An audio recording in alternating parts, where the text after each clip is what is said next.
Bismillahirrahmanirrahim.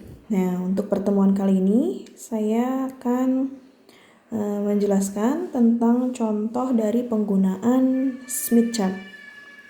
Apa saja yang akan dicari untuk kali ini yaitu PSWR, ya. Lalu Z-min, Z-max, berarti impedansi minimum dan maksimum.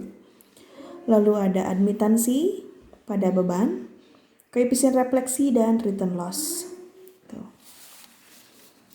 Nah, di sini contohnya adalah jika diketahui impedansi pada beban itu sebesar 50 plus J 60 ohm dan impedansi karakteristiknya adalah 50 ohm. Oke, ya. Bagaimana cara mencari parameter-parameter tersebut dengan menggunakan Smith chart? Langkah-langkahnya, baik, langkah-langkahnya yaitu yang pertama, selalu normalisasi impedansi pada beban. Bagaimana caranya normalisasi impedansi pada beban? Yaitu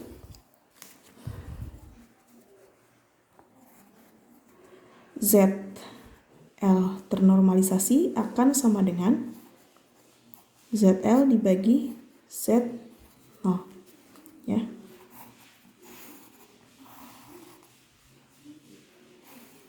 Seperti ini.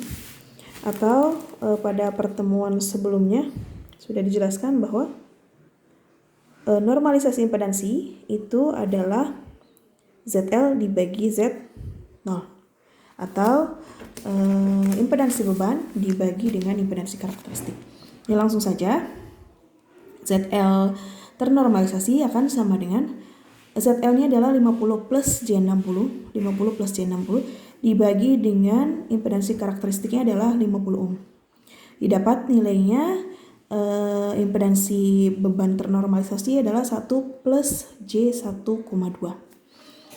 Nah, sudah didapat ZL ternormalisasi, lalu kita plotting di Smith chart-nya. Tandai titik tersebut pada Smith chart dan tandai sebagai titik A. Berarti tandai titik tersebut. Bagaimana caranya? Tadi didapat berarti 1 plus J1,2. Nilai resistansinya adalah 1. Ingat, lingkaran-lingkaran resistansi adalah yang di sini. Nilainya bisa terlihat di yang garis ini. Ya. Cari angka 1.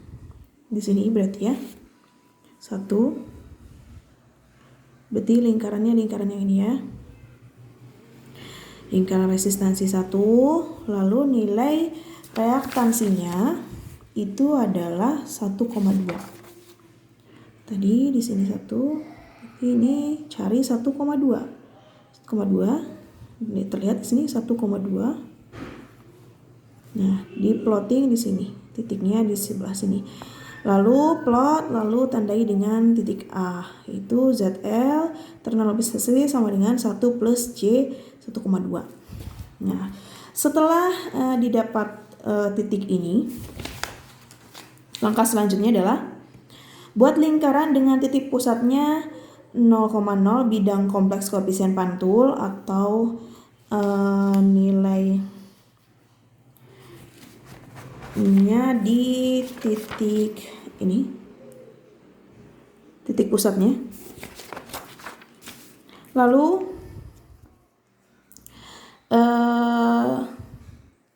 radiusnya sampai ke titik A. Radiusnya sampai ke titik A. Berarti dari sini radiusnya sampai ke titik A, sampai sini. Berarti kalau kalian menggunakan jangka, nah untuk melingkarinya gunakan jangka dengan titik pusat pada sini, di titik pusat 1,0, lalu sejauh radiusnya sampai A. Nah seperti ini. Lalu buat lingkaran saja seperti ini, dilingkari, didapat lingkaran PSWR konstan. Jadi pada lingkaran ini yang terlintasi oleh lingkaran ini PSWR-nya konstan ya. Lalu langkah selanjutnya, baca pada garis bidang real untuk bagian imajiner sama dengan 0, lingkaran memotong nilai angka berapa, ya. Baca pada garis bidang real untuk bagian imajiner sama dengan 0, lingkaran memotong nilai angka berapa. Jadi maksudnya adalah di sini kan ada garis bilangan real dan nilai imajinernya kan 0 ya kalau di sini, segaris ini semuanya.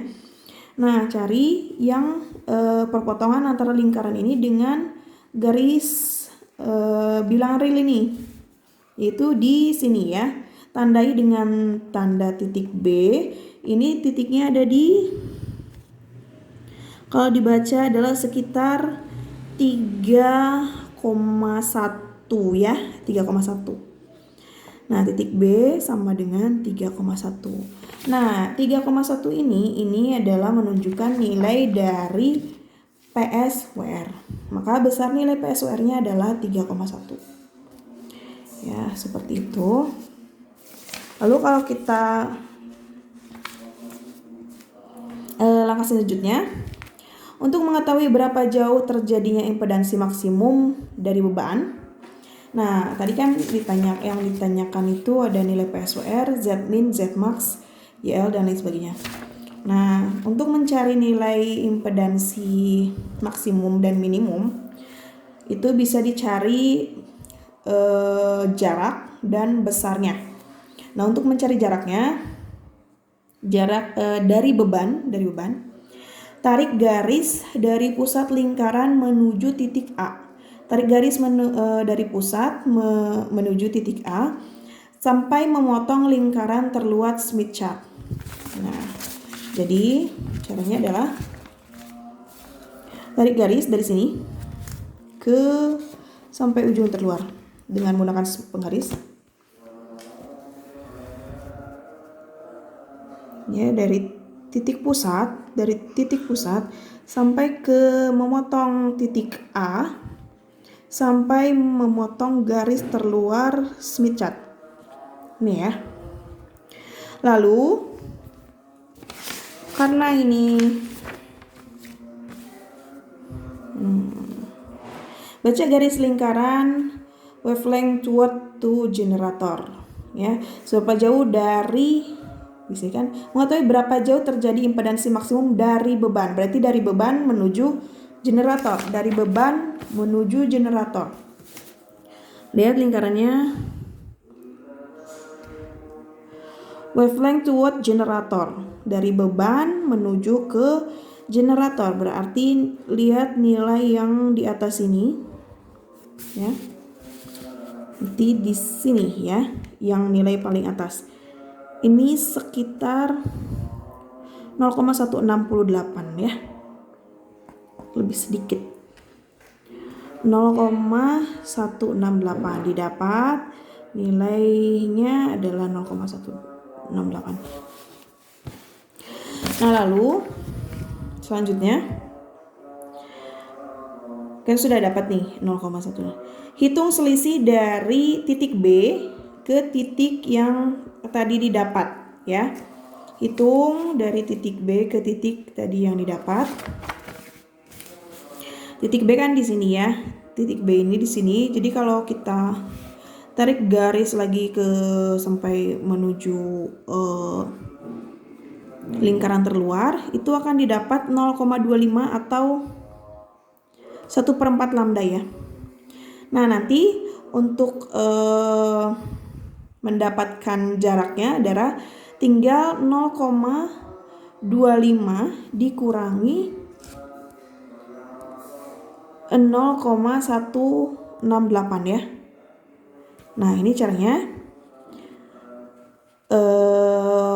Wavelength toward to generator itu 0,25 dikurangi 0,168 didapat 0,08. Jadi jarak dari beban ke hambatan maksimum atau impedansi maksimumnya itu sepanjang atau sejauh 0,08 lambda ya. Itu untuk yang Z maksimum.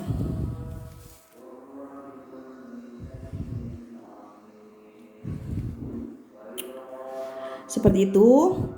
Nah, lalu selanjutnya, kalau ingin mencari besar dari Z maksimumnya itu tinggal kalian lihat di sini. Ini titik ini dan titik ini.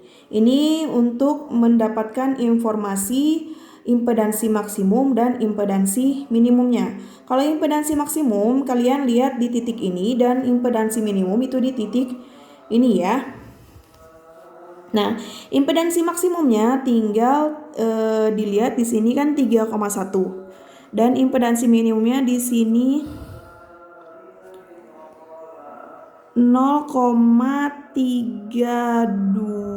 ya, 0,32 dan 3,1. Jadi tinggal dikalikan karena ini tadi dinormalisasi atau dibagi dengan 50 ohm dengan impedansi karakteristiknya. Untuk denormalisasinya tinggal dikalikan dengan impedansi karakteristiknya kembali, yaitu untuk yang impedansi maksimum 3,1 dikalikan 50 ohm didapat 155 ohm, dan untuk besar impedansi minimumnya adalah 0,32 dikali 50 ohm didapat 16 ohm. Seperti itu ya. Nah, sudah didapat nilai PSWR, nilai impedansi maksimum dan minimum, dan nilai jarak dari beban ke impedansi maksimumnya. Sekarang lanjut untuk mencari koefisien refleksi dan return loss. Caranya mudah saja. Sini ukur dengan penggaris panjang dari titik pusat ke titik A. Bisa menggunakan penggaris, bisa menggunakan jangka ya. Nah, kalau kita menggunakan penggaris tinggal diukur saja dari titik pusat ke titik A. Titik pusat ke titik A didapat nggak terlalu kelihatan ya.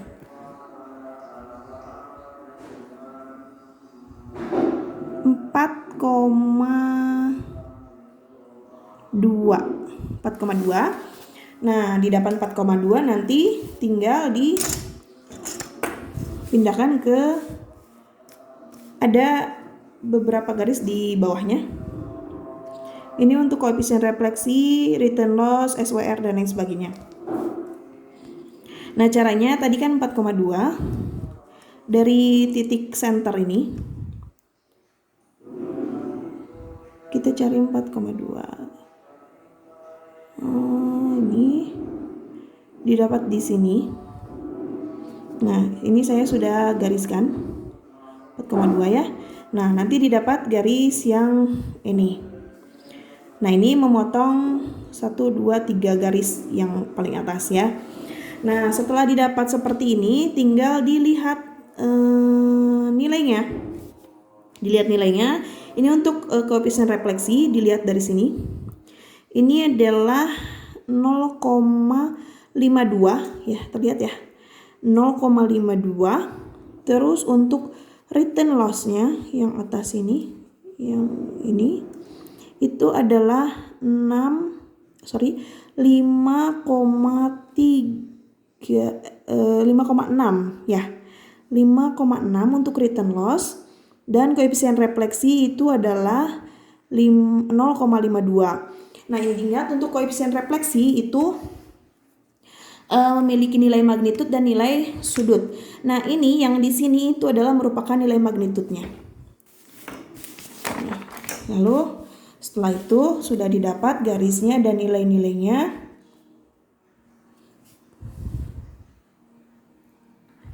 Baca nilai untuk RL, return loss, dan koefisien refleksi.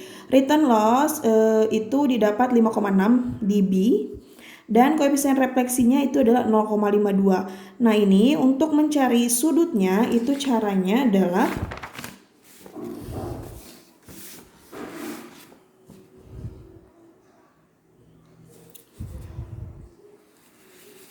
baik, dilihat di sini. Di sini ada lingkaran angle of reflection coefficient in degrees. Nah, ini untuk sudut koefisien refleksi dalam bentuk derajat. Lihat tadi kan sudah dibuatkan garis ya sampai sini.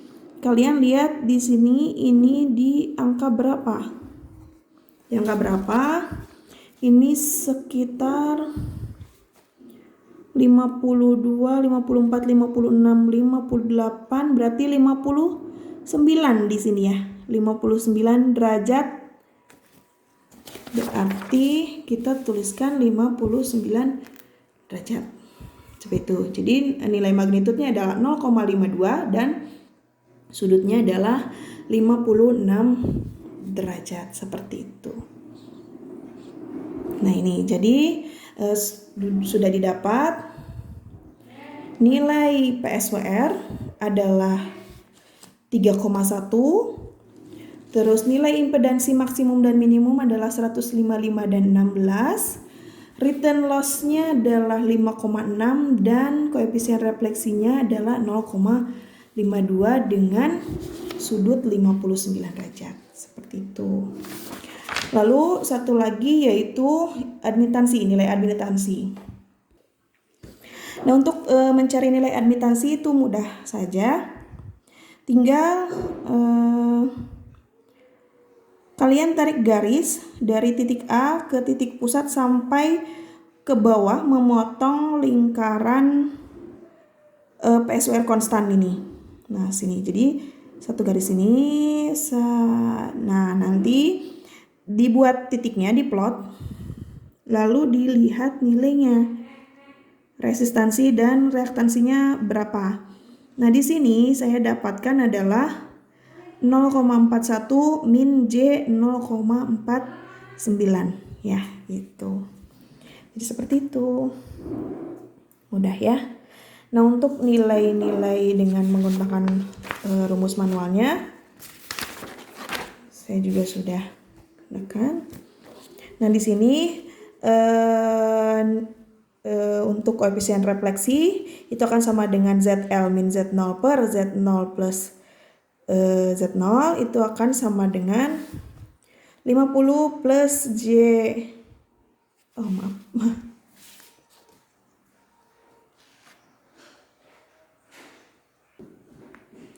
Ya, maaf, maksudnya ini adalah ZL ya. Ini ZL.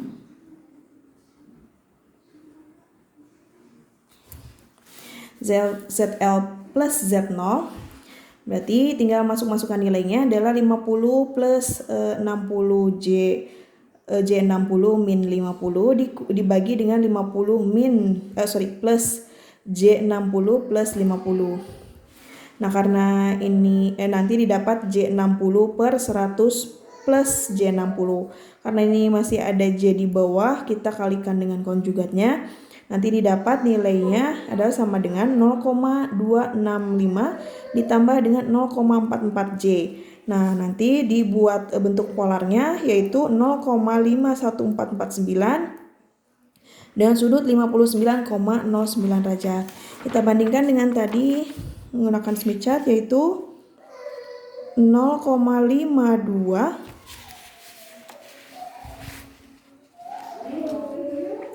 dengan sudut 59 derajat ya. Lalu untuk mencari PSWR-nya yaitu PSWR sama dengan 1 plus magnitude dari koefisien refleksi dibagi dengan 1 min mutlak rho. Itu didapat nanti nilai hasilnya adalah 3,119. Nah, ini mutlak rho-nya ini didapat dari sini ya, karena ini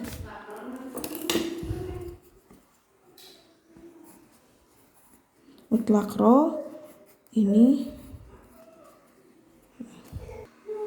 untuk perhitungan manual PSWR-nya didapat 3,119. Kalau kita lihat di hasil Smith chart yaitu terbaca 3,1, jadi mendekati ya, mendekati. Koefisien refleksi juga lumayan diberkati ya. Lalu untuk return loss-nya yaitu return loss sama dengan 20 log rho itu didapat yaitu minus 5,7725. Di sini minus ya karena ini merupakan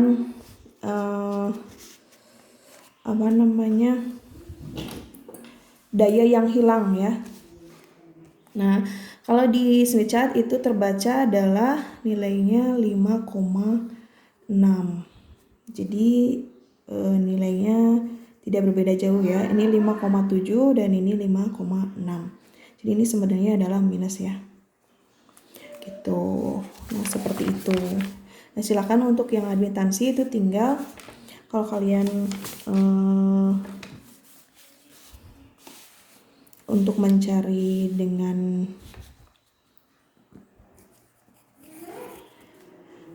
manualnya tinggal YL sama dengan 1/ZL. Tinggal kalian cari nilainya berapa dan bandingkan dengan hasilnya. Hasilnya adalah ini ya.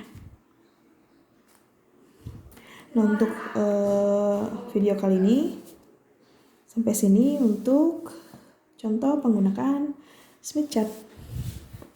Semoga bermanfaat.